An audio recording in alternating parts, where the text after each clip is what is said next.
Well, hello everybody. Welcome to the Lunch and Learn series, and this is, of course, is Unit 2 we're looking at today, which is about influencing capabilities. And I hope you had a chance to complete your influencing capabilities profile. Now, we did have a little bit of a malfunction with our electronic system, so I've sent everybody a copy of the paper one, so I'm hoping you at least had a chance to complete that. And if you don't, that's fine. I guess we're doing things in a roundabout way. You'll get the briefing before you've actually completed it.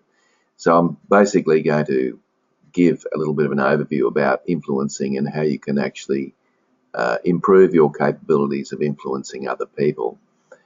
One of the reasons that I have put this together, why I wrote the book, and the book is called The New Influencing Toolkit, and one of the reasons I wrote the book was that I found that there wasn't much out there in the marketplace on influencing capabilities for leadership and management.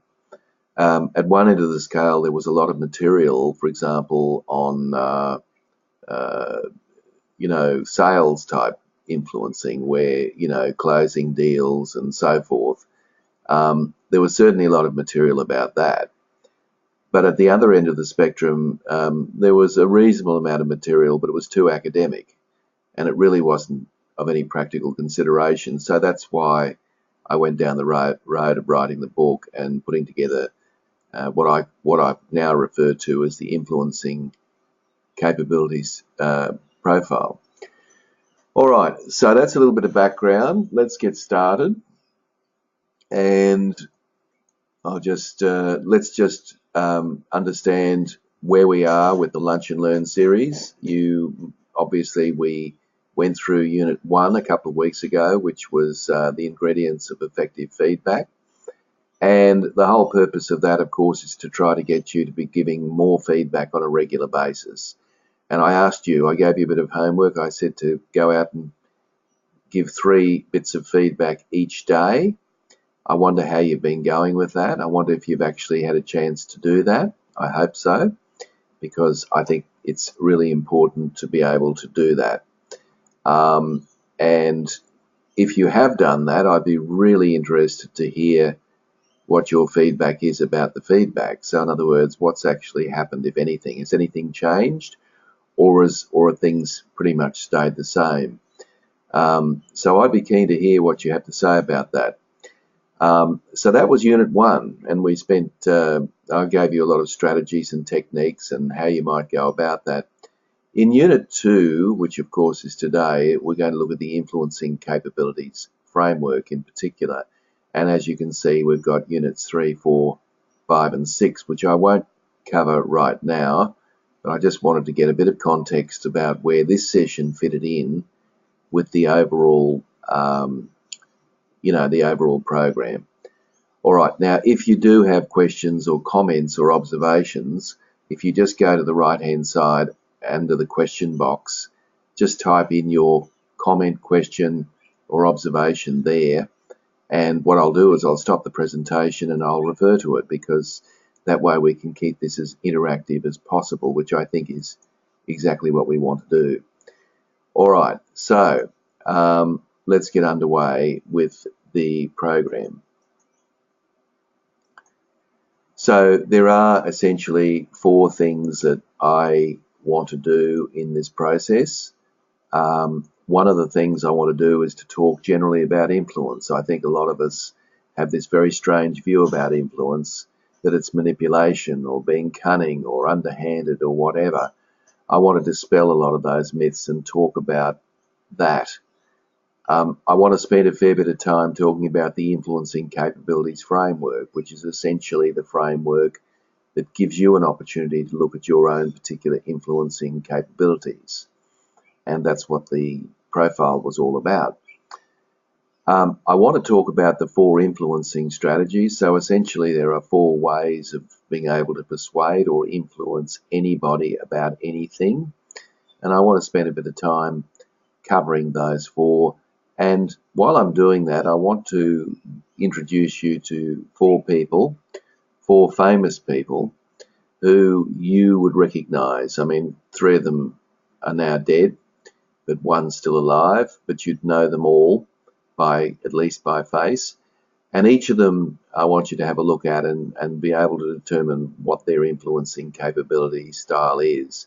And of course, I want to finish up now giving you some skills and strategies to be able to improve your influencing capabilities. And then we'll wrap up with a bit of homework, and then we're done. All right, so here are the 4 people that I just spoke about, and I wondered if you could have a look at those 4 people and in your own mind think about what they all have in common. Now, some of them you might be thinking, I know that face, but I'm not quite sure who that person is. That's okay. I'll run through all that with you. But I guess the first common feature that they've all got, of course, is that they're well known or famous.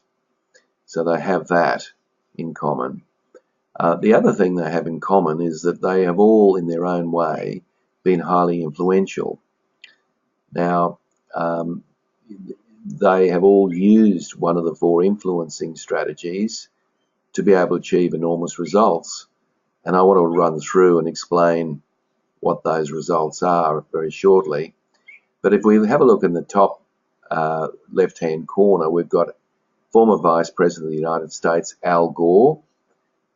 He is also a climate change activist, and we'd all be very familiar with his activism and what he's been doing around the globe. The next person we've got is Martin Luther King. Dr. Martin Luther King, of course, is an activist as well, and a civil rights activist. So in the 60s in particular, he was very passionate in putting forward the proposition that all people should be treated equally. And in fact, he gave one of the great speeches of all time, I Have a Dream, in 1968, and he was assassinated in 1969.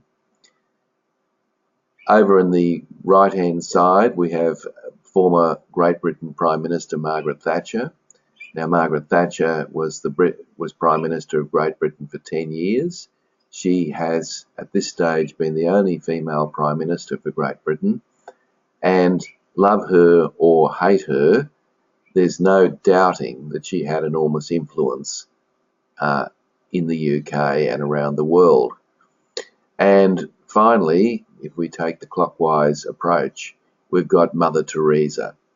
Now, Mother Teresa, of course, has been anointed as Saint Teresa by the Catholic Church in recent years for the work that she's done in the streets of Calcutta and other parts of the world where there are enormous poverty challenges. And she's done enormous amounts to attempt to alleviate some of that poverty, or at least help some of the people who have suffered from that. So those 4 people are important. Now, you might say, well, why did I select them? Because are they my favourites? They're not necessarily my favourites. First of all, I wanted to get a balance between male and female, so we've got 2 women and 2 males to dispel any concept that males are the only ones that can actually exert influence. That's not true, of course. And the other thing I've tried to do is to get people across the political spectrum. So we've got right wing and left wing.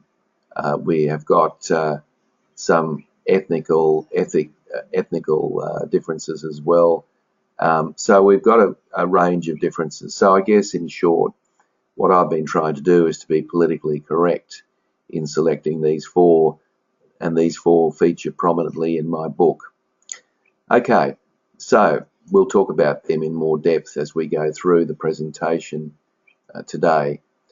So let me just define what I mean by influence, because I think sometimes people might think that influence, as I said, is cunningness or underhandedness. So influence, in my view, is the power to make other people agree with your opinions or get them to do what you want willingly and ethically. So the key words in there are power. Yes, it is exerting power, but we exert power every day. Sometimes we don't even realise it, but we are all wheelers and dealers of power. The other key words in the description there is willingly and ethically. So willingly means, of course, that you can influence people and they want to be influenced by you. So in other words, they have made the decision themselves to be influenced by something you've said or something you've done, right? Because manipulation is actually doing things that people aren't aware of and not being transparent about it, which is essentially what the third blue word means, is that we're doing it ethically. So we're doing it to make sure that people themselves are being treated with respect and so forth. So that's my definition. Of course, you'll find many, many definitions out there, and I think they've probably all got some merit. That's the definition that I'm going to work with throughout this broadcast. Okay, now another point I want to make about influence, and I think it's important because some people don't realise this, but we are all in the business of influence. Whether you're a butcher, baker, candlestick maker, a house, a home carer, whatever job you do, you are actually in the business of trying to influence other people at different times. Sometimes you'll be successful, and of course sometimes you won't. But at the end of the day, your job is to do what you can to influence other people. So really, getting good at this is obviously in all of our interests, particularly as this is a leadership program, and a lot of the work that you do is actually around influencing other people.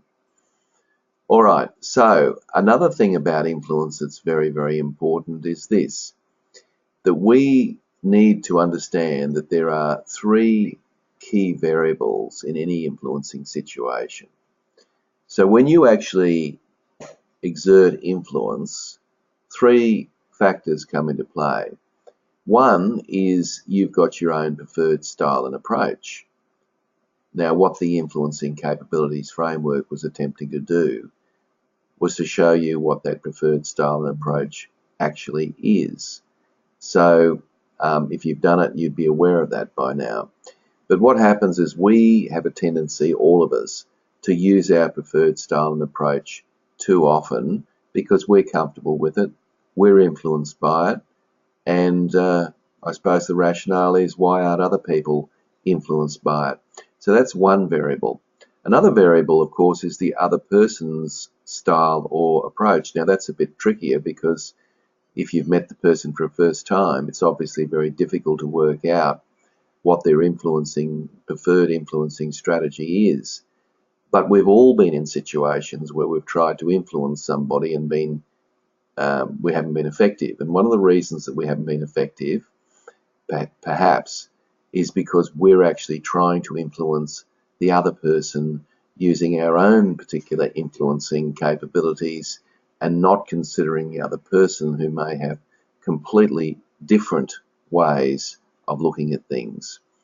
Okay, so that's another factor, and we've all had cases where we've tried to influence somebody and the glaze goes in people's eyes and it's very obvious that they've just tuned out, and we just try even harder and harder to try to get our point across, and it doesn't work because we are using a style that perhaps is foreign to the other person. Now, the third variable, of course, is the situation you're in. Certain situations require certain influencing capabilities. So, not all situations require the same. So, for example, a blind spot might be that some of you had a high score in collaboration, and you're assuming, of course, that everybody wants to collaborate about everything. And you try to collaborate with somebody and you find that it's not working. So it's obviously not fitting their style. But of course, also, there might be a quick decision that needs to be made, and you haven't got time to be sitting around talking to people because Collaboration, of course, requires time and effort to be able to engage other people in the conversation.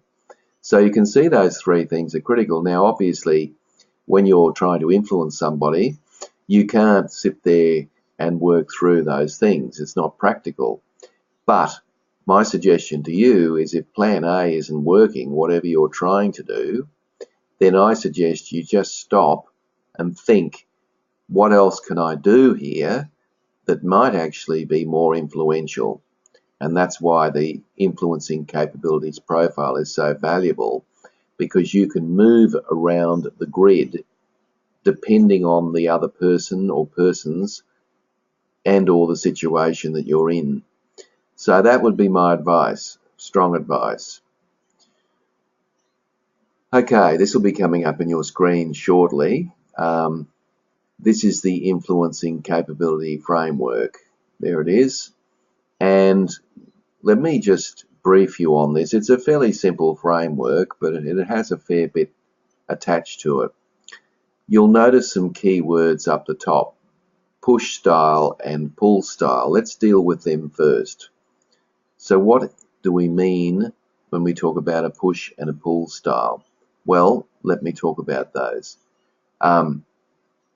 You can see up on your screen, there it is now, you can see the difference between push and pull.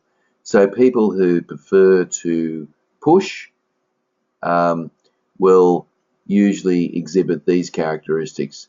They'll be driving, they'll propose, they tend to be giving information and pretty much in a one-way street. They will be doing what they can to block out or shut out views that are counter to their view, and they're taking the idea to the person rather than waiting for the person to come to them. So it's a far more assertive way of influence. So obviously if you've completed the profile and you have a look at your investigation and motivation scores, if you add those two up, you'll end up with a raw score around the push style. Now, the pull style, as you can see, is the exact opposite. This is about enabling people. This is about seeking information and testing understanding that people might have. This is building and opening up dialogue with other people so that you can hear other points of view that might be counter to yours, and you're getting the person to come to the idea rather than taking the idea to the person. So if you again add up your calculation and your collaboration scores, you will be able to get a score, these two here, you'll get a score for your pull style, and have a look at your two scores up there. The more even they are, the more likely you are to fluctuate from one to the other, either depending on the situation or the person that you're dealing with. The more lopsided that is, the more likely you are, of course, to favour that style in an influencing situation. Now you'll notice over here on the left-hand side you've got two approaches. You've got a logical approach and an emotional approach. So let's have a look at the diagram that relates to that. So if we look at the logical, as you can see on the left-hand side there, this is really about facts and structure and argument and rationale, and people who are very logical will tend to exhibit those traits. On the other hand, people who are very emotional will have a tendency to exhibit feelings and perceptions. They'll talk about values, they'll be flexible in their approach, and morale will be a consideration that they're very mindful of. So please don't think for a minute that there is one better than the other. The reality is the world moves around in very much emotional ways. Think about the advertisements that are on television. Those advertisements, of course, have only got a split second to catch our attention. And normally they do that not with fact, but more with emotion, tugging on the heartstrings. And they do that because they know it works. That's the reality. So don't think for a minute that if you're what I call below the line, in other words, you've got high preferences in the motivation and calculation strategies, that's inferior. I would say, though, that the workplace has a tendency to push us above the line. The workplace has a tendency to have KPIs and performance targets and structure and planning and all of that kind of thing. So there is a tendency in organisations, a bias, if you like, towards the logical approach. But nevertheless, both approaches are equally effective, depending, of course, on the situation and, of course, the person or persons you're trying to influence. All right, so that's the framework. That gives you a little bit of an idea as to how it all comes together. And what that does is it creates 4 different influencing strategies. So let's go through each of those. So there's the investigation strategy, which of course is a logical approach using a push style. There is the calculation strategy, which is a logical approach still, but using a pull style. And we have the motivation strategy, which is an emotional approach, but using the push style.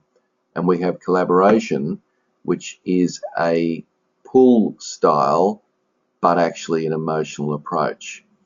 And what the profile has done, if you haven't completed it, and if you have, you're probably looking straight at it, but what the profile is actually showing you is your score in each of those 4. And obviously, the higher your score, the more prone you are to use that style of influence if and when you have the opportunity to influence other people. And my comment to you is that what you should be trying to do is to use all 4 styles, and then you become even more effective. Because if you can fluctuate from one style to the next, then you're going to have enormous flexibility and capability to influence more and more people about more and more issues and things. So that's the framework. So I might just give people a chance here. Guys, if you've got any questions, comments, observations, I'm really open to hearing them, or if I have to explain anything that I didn't quite get across, then you certainly have an opportunity to do that. All right, you're a silent bunch today. Must be Friday. Okay, so if you've done the influencing capabilities profile, you will notice that you will have got a score for each of the 4 influencing strategies that I've gone through. You'll have a score for your logical and emotional approach, and you'll have a score for your push and pull styles. Now, if you did it electronically, that'll come out in percentages, but if you did it in a paper version, then you simply have to add up your scores. So, for example, if you add up your motivation and your influence investigation scores, that will give you a score for the push. And if you add up your calculation and collaboration scores, that'll give you a score for the pull, as you can see on the screen there. And this person, a real live person, actually has a very even distribution across both of them.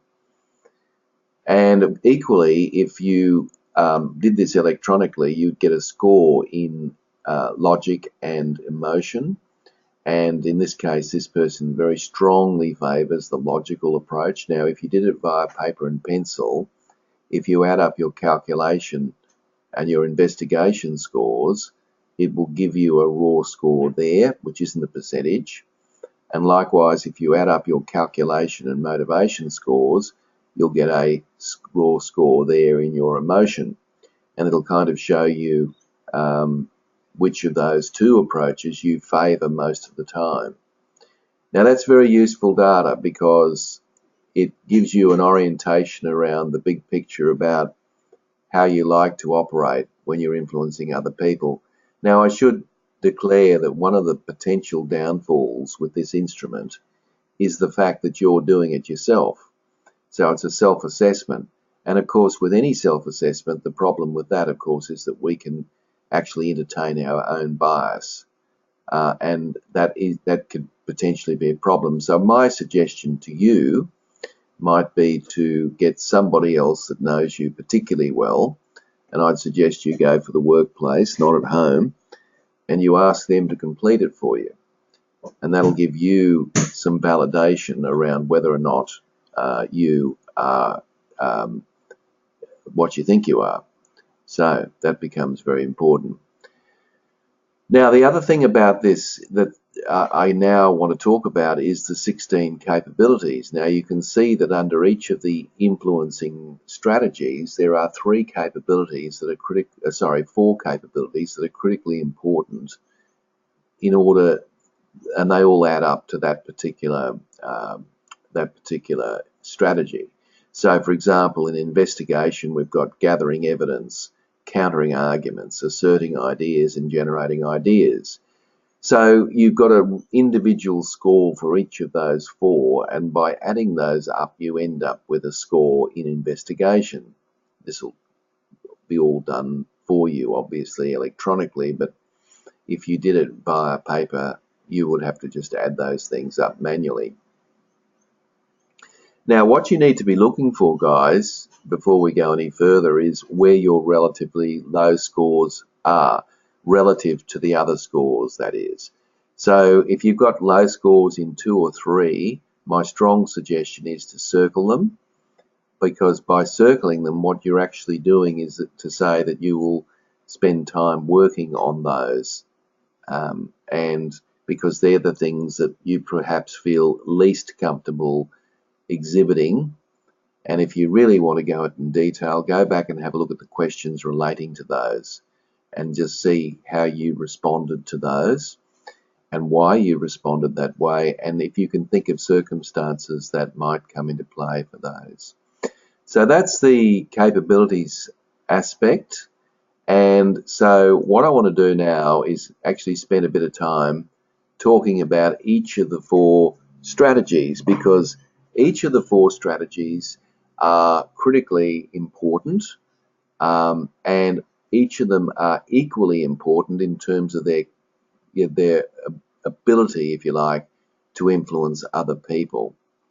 All right, so let's actually have a look at and I've used the word here, Inquisitive Investigator. So the investigator, of course, uses a push style, but uses logic.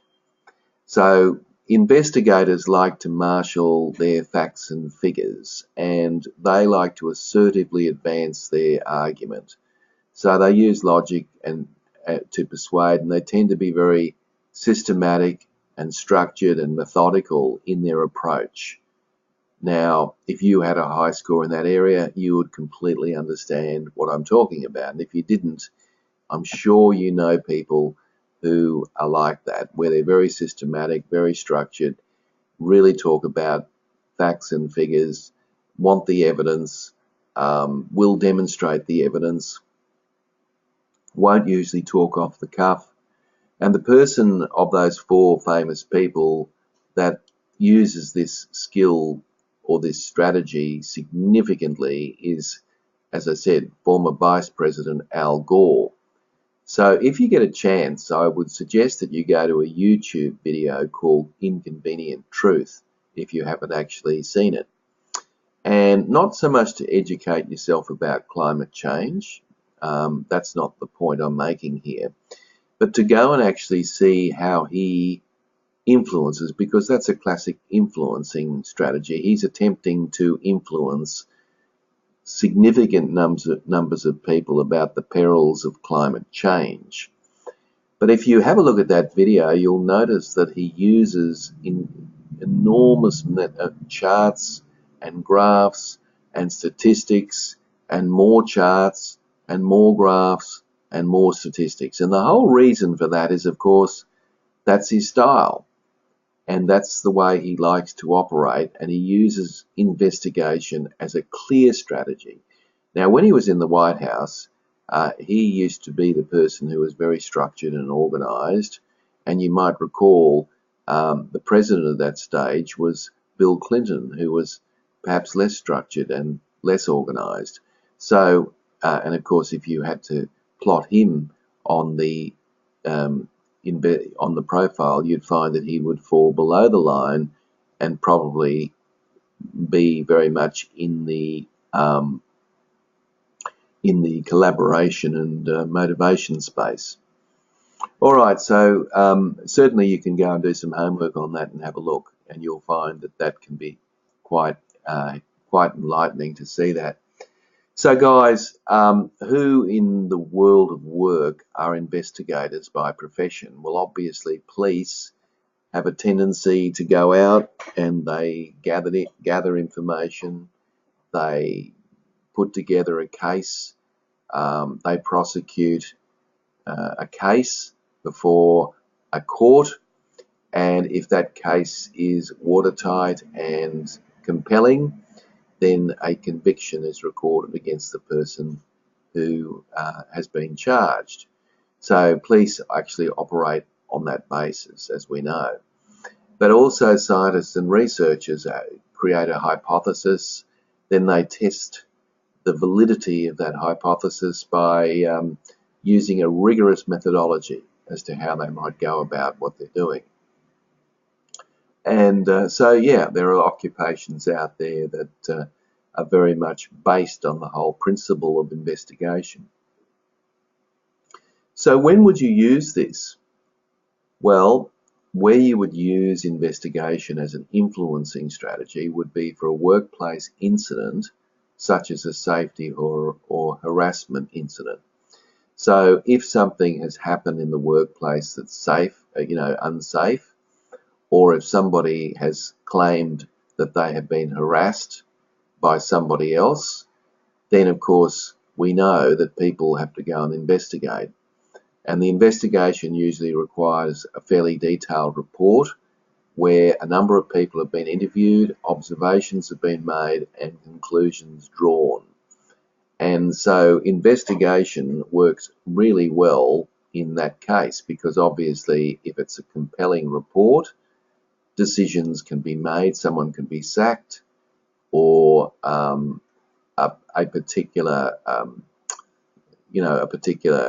hazard has been removed from the workplace or whatever. Now, where you would not use this, and it's very important to think this through, where you would not use this is for large-scale change initiatives where you want people on board. If you want people on board and throwing facts and figures at them is not going to work.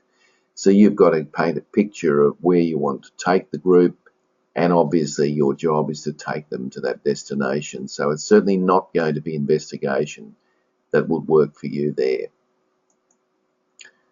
So what about the calculators? Now the calculators, I use the word clear because often people will basically say that you know where you stand with a calculator. So calculators like to promote the positives of a proposal and highlight the weaknesses in a current position. So people know exactly where they stand with someone who calculates, and they use logic to advance their arguments. So they generally calculators are very good debaters. And the example of the four famous people, of course, is Margaret Thatcher. People either loathed her or loved her. There wasn't too much in between. And one of those reasons is that she would often argue in compelling terms why something should or shouldn't happen, and talk also about what the consequences are if, in fact, that is not done, whatever it is that they're aiming to do. So it becomes a serious issue. I walked past Harvey Norman's the other day, and there was a sign on the door that said 40% off all laptops. Well, that would get anybody's attention, wouldn't it? So I decided to go into the store, and as soon as I got in the store, there was another sign that said, must purchase by the close of business today to get your 40% discount. So retailers will use calculation as leverage. So here are all the benefits. But if you don't purchase, here are all the downfalls. In other words, you won't get your 40% off the laptop. So it becomes a serious issue. All right, so let's have a look at some of the people in the world of work who actually calculate for a living. So this is talking up pros and cons. Salespeople, as I mentioned, financial advisors will often say this is the best deal going. You need to get in on the ground floor. Animal trainers and teachers. So animal trainers will often have a box of treats in one hand and a whip in the other, and they will often use either in order to get the animals to do their feat, say in a circus environment. And of course, any teacher we can remember who we respected is probably likely to have let us know where the line in the sand was. We were under no illusion about where that line was, and we knew the consequences of stepping over that line, but we also knew that if we stayed where we were, we'd be fine. Now, where you would use this in the workplace is where you are trying to sell the benefits of a new approach. So, for example, if you're trying to sell to your leaders the positives of change, for example, harassment or bullying legislation training, then you would use calculation. You'd talk up the positives, your ability to recognize harassment, your ability to be able to do something about it, your ability not to be sued because you missed something in the workplace, and talking up the cons are, of course, that you may make mistakes that could be a serious cost to you because of vicarious liability. So that's how you might sell that. Where you've got situations where the direction is vague and unclear, e.g., your belief that we should create a new market for a product, then using calculation is probably not a good idea. People will actually want to know facts and figures, so this approach probably won't work for you. All right, moving on to the mindful motivator. So people who have a high score in this area have a tendency to motivate by influence. To use motivation to influence. They're big picture thinkers, and they link a cause with a compelling vision of the future. So they'll often have a way with words, and they can define a simple and compelling vision. So as I said earlier in this broadcast, if you get a chance, go onto YouTube and type in Martin Luther King or I Have a Dream, and just sit there and watch his incredible speech. There's no facts in it at all. It's all beautiful rhetoric, and of course he paints a clear and compelling picture, which of course a lot of people took notice of. So he's a good example of someone who's a big picture motivator, uses emotion, but also has a forceful push style. So entrepreneurs, advertising executives, PR assistants, all of these kinds of people will use this. So if you're going to develop a new strategic direction, this would be a great place to be.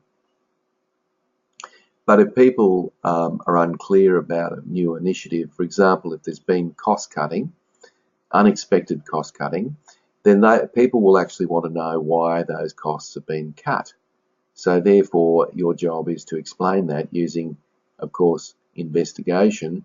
There's no point in you trying to motivate people if they don't know why the cuts have been made. Right, thirdly, finally, let's talk about the collegial collaborator. Collegial collaborators use a pull style, and they use emotion to influence. So collaborators also use emotion, but they persuade people to be involved in the decision making. So they basically build commitments and bonds between people in teams. So they're actually good at building teams, and they can mold and shape a team to their need, and they engage people's hearts and minds in a cause. And Mother Teresa is a very good example of that. She was able to marshal enormous resources to deal with the significant issues of poverty in Calcutta and other parts of the world, and did that to great effect. Conductors of orchestras, of course, only have a baton, if that, and they're actually trying to collaborate with all the musicians to create a beautiful ensemble. You've got funeral directors and obviously people who are reluctant to be there, but their job is to bring the whole thing together in a harmonious way. And you've got choreographers who have to bring shows together significantly, have to use collaboration. So in circumstances where there are diverse and strong points of view about a subject matter, it's actually a good idea to get those views sorted out in a room and to give people an opportunity to express their points of view, and for other people to hear what those points of view are, and then have other people present a different point of view. You're actually better off using collaboration that way than sweeping things under the carpet, and I've seen it happen many times. So if people need to know more, know the logic or rationale behind a decision, such as the introduction of a new CRM system, then they will want to know the logic behind it. They'll want to know the facts. They'll want to know what's in it for them. So obviously investigation and calculation would be your preferred styles in that instance. All right, so in your profile, of course, you get there's a page there. This is if you've done the electronic version. There's a page there that shows you like that. I won't spend much time on that because you've all got those results, or if you haven't got those results, just do the paper version for the time being while we get everything sorted out on the website. So guys, have you got any questions, any comments, any observations so far before we move on to the home straight before we finish? So is it really clear how those four can influence your ability to get the best out of other people? I hope so. So the idea, of course, if we just take a pause for a moment, the idea is to be using all four as much as you probably can. Let me give you an example of that. Now, in fact, I've got a question about that. If I have to give a presentation, Tim, how might I use your profile? Well, I think if you're giving a presentation to a group of people, it's highly likely, of course, the larger the presentation, the more likely it is that all four personalities, all four ways of looking at the world will be in the room. So you're likely to have investigators, calculators, collaborators and motivators. They're all likely to be in the room. And knowing full well that that's the case, then what you need to do is you need, wherever possible, to use all four approaches. So in other words, the idea is give people the facts, right? Explain the pros and cons,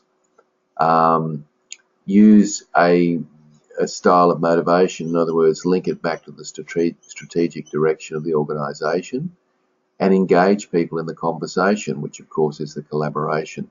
So my suggestion is you prepare using all four strategies.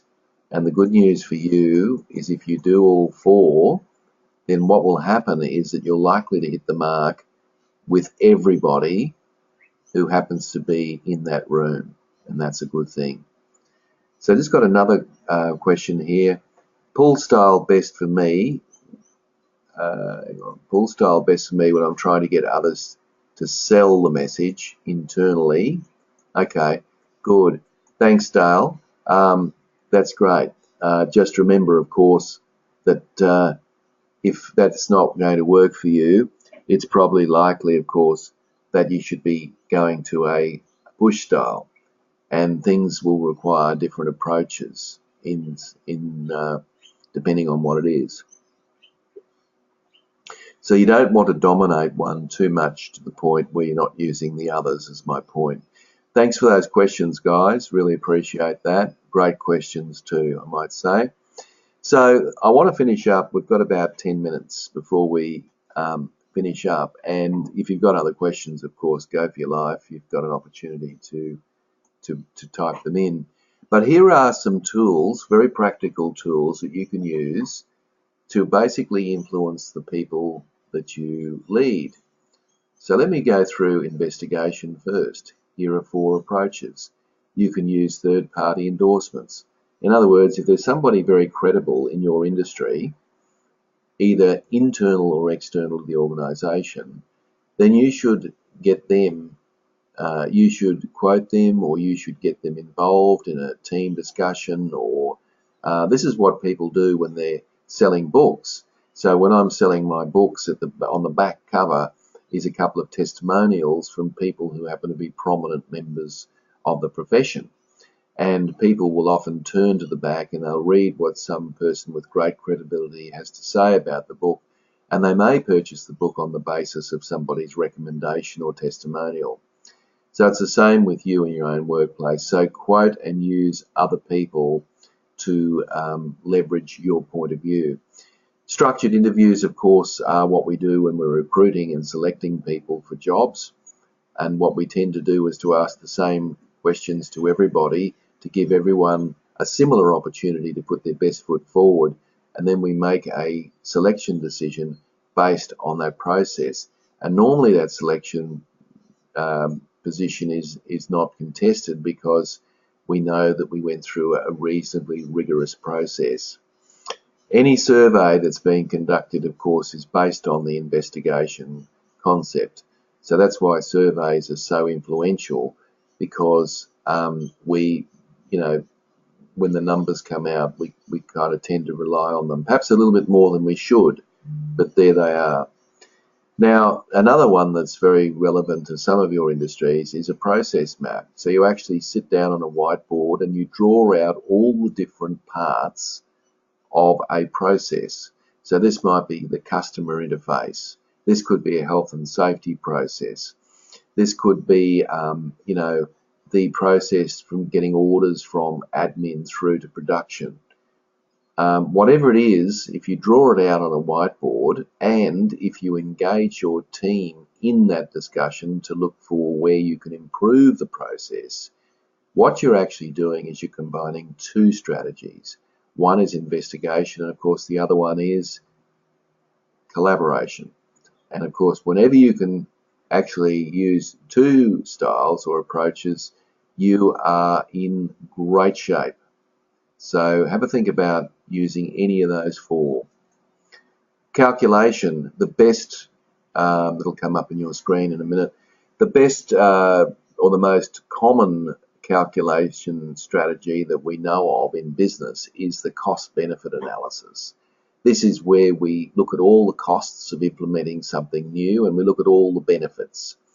And what we do is if we say that the benefits outweigh the costs, then we can feel confident that we can spend that money knowing full well that we'll reap the benefits down the track. But of course, if the costs outweigh the benefits, then we can recalibrate and think about different ways of being able to do what we want to do. Force field analysis is a similar principle. What are all the driving forces for change? What are all the restraining forces for change? And which has greater force or influence, the driving or restraining forces? And the after-action review is where you actually say to people after any particular project what went well, what didn't go well, and what will we do differently as a result of this particular situation.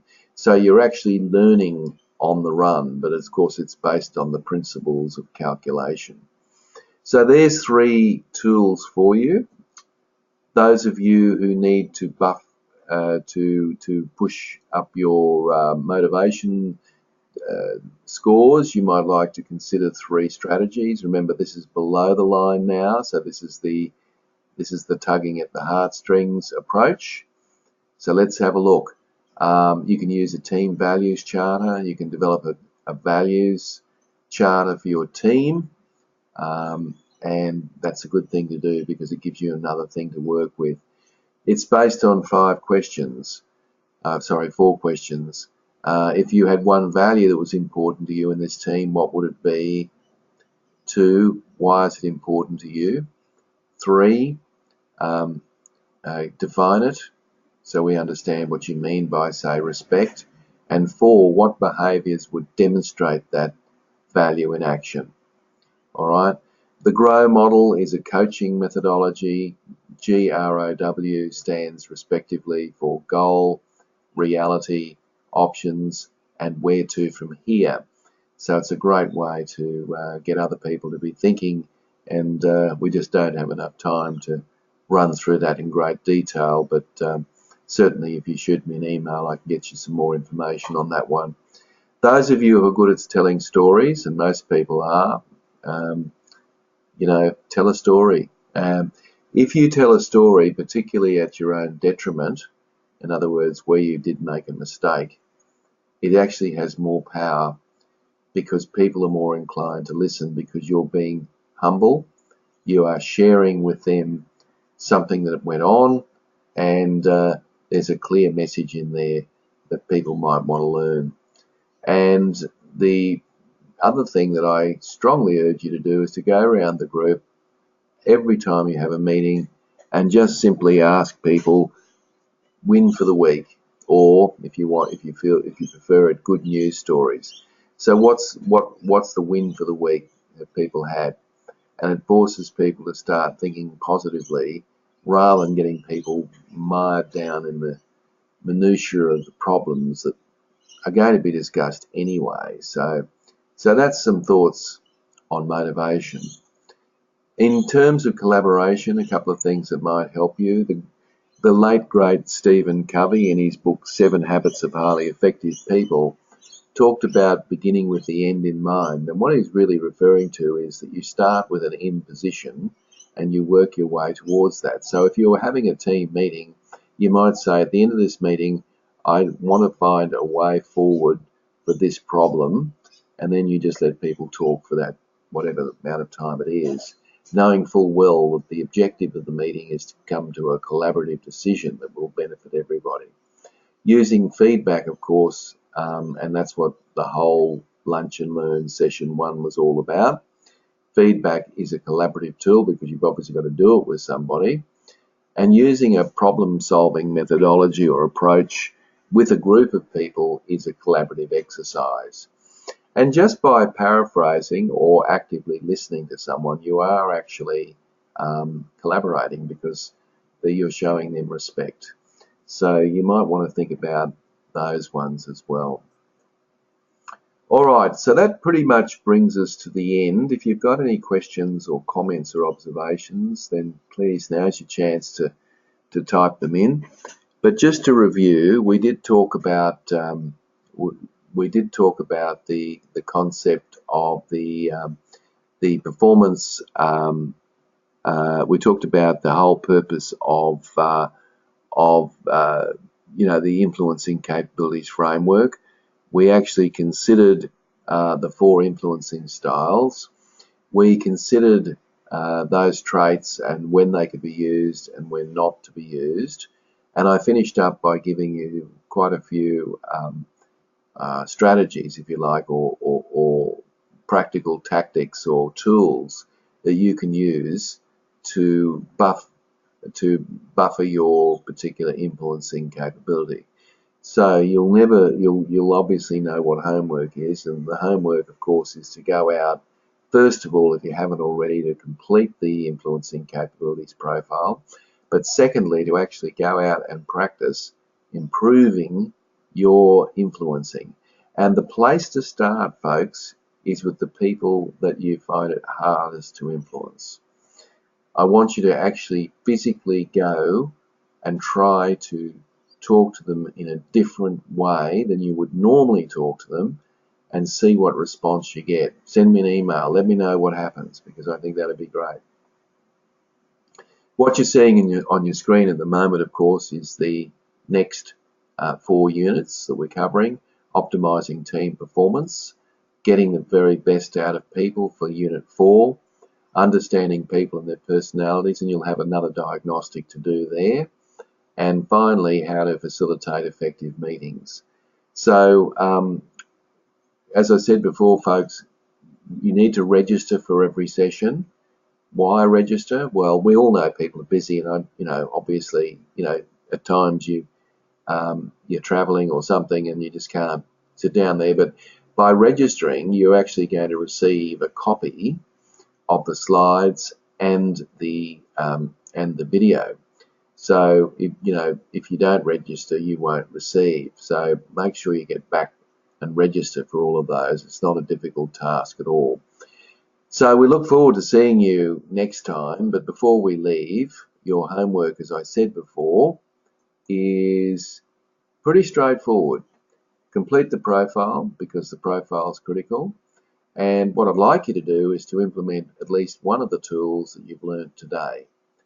And if you're so inclined, send me an email. Let me know how you get on with that. But just remember, your ability to lead people is hugely contingent on your ability to influence them. So the trick for you and me is to get very, very good at learning how to influence other people.